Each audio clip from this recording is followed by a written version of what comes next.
تخيل معي، ممرض اسمه تشاك يشتغل في مستشفى عادي، ويوم من الأيام مر من جنب مريض شافه يتألم ويبكي.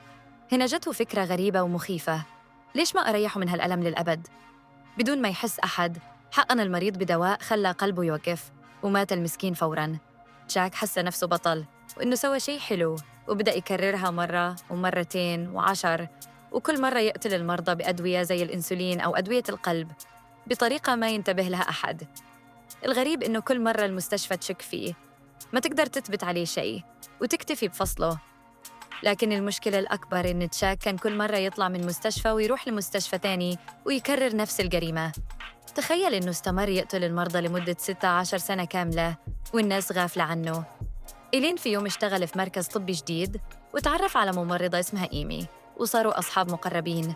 لكن بنفس الوقت المستشفى لاحظت زيادة غريبة بحالات الوفاة في الجناح اللي فيه تشاك. الشرطة بدأت تحقق، وكل الأدلة صارت تشير لتشاك مباشرة.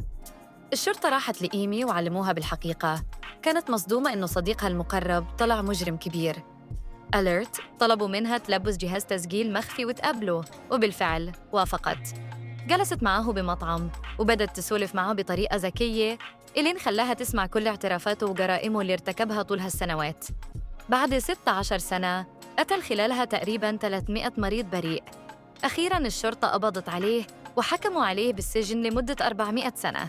تخيل إن هذه قصة حقيقية صارت بأمريكا، وتعتبر من أخطر وأغرب القصص بتاريخ الجريمة.